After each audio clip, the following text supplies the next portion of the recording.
Assalamualaikum warahmatullahi wabarakatuh. Perkenalkan, nama saya Sofia Safitri, NIM E 2019-2380.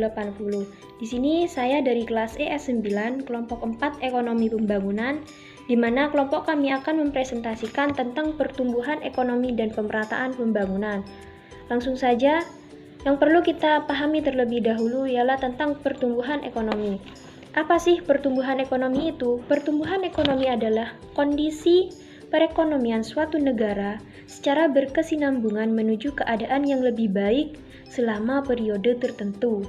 Nah, pertumbuhan ekonomi ini juga dapat diartikan sebagai proses kenaikan kapasitas sebuah produksi dalam suatu perekonomian yang diwujudkan dalam bentuk kenaikan pendapatan nasional. Jadi, adanya kapasitas produksi dapat mempengaruhi pendapatan nasional. Yang selanjutnya ialah faktor-faktor yang mempengaruhi pertumbuhan ekonomi.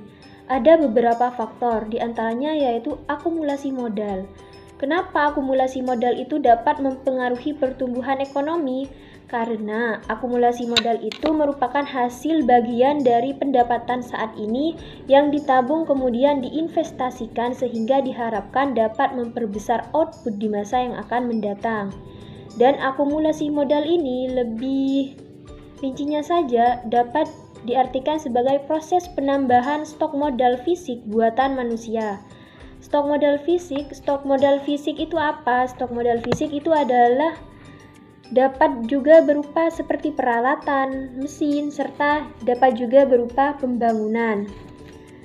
Dan yang selanjutnya yaitu adalah pertumbuhan penduduk. Pertumbuhan penduduk ini adalah kenaikan jumlah penduduk akan menambah jumlah angkatan kerja yang merupakan faktor produksi tenaga kerja, dan dengan bertambahnya produk berarti akan memperluas pasar domestik. Yang ketiga yaitu tentang kemajuan teknologi. Kemajuan teknologi ini adalah berkembang atau meningkatnya alat-alat teknologi. Bagaimana kemajuan teknologi ini juga merupakan cara atau inovasi dalam penggunaan alat yang mendukung adanya sebuah produksi. Yang keempat yaitu karakteristik pertumbuhan modern.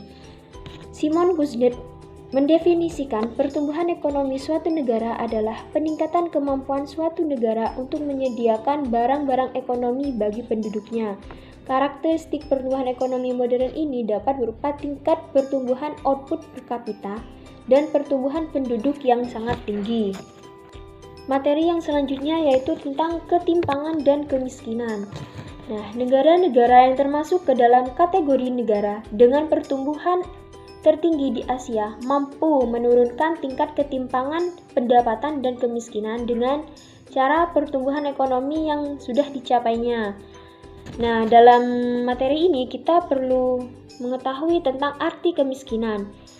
Para sosiolog maupun ekonom telah menulis masalah tentang kemiskinan, namun dapat diistilahkan seperti standar hidup saja. Sedangkan kemiskinan tersendiri ialah keadaan saat ketidakmampuan untuk memenuhi kebutuhan dasar seperti makanan, minuman, tempat tinggal, dan lain-lainnya. Nah, kemiskinan ini juga dapat disebabkan oleh kelangkaan alat pemenuh kebutuhan dasar, sulitnya akses terhadap pendidikan dan pekerjaan. Jadi sangat berpengaruh sulitnya akses terhadap pendidikan dan pekerjaan.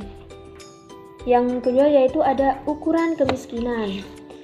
Nah, ukuran kemiskinan ini juga dapat dibedakan menjadi dua, yaitu absolut dan relatif. Apa itu ukuran kemiskinan absolut dan relatif? Nah, ukuran kemiskinan absolut itu adalah di mana pendapatan seseorang tidak dapat memenuhi kebutuhan minimum seperti makan, minum, rumah, kesehatan, dan lain-lainnya. Sedangkan kemiskinan relatif ini adalah pendapatan seseorang dapat memenuhi kebutuhan hidup tetapi masih dikategorikan miskin bila dibandingkan dengan kehidupan masyarakat di mana orang tersebut tinggal. Nah, jadi orang tersebut dapat dikatakan miskin apabila masyarakat di sekitarnya lebih ada dibandingkan orang tersebut. Mungkin hanya ini yang dapat saya sampaikan, kurang lebihnya mohon maaf. Wassalamualaikum warahmatullahi wabarakatuh.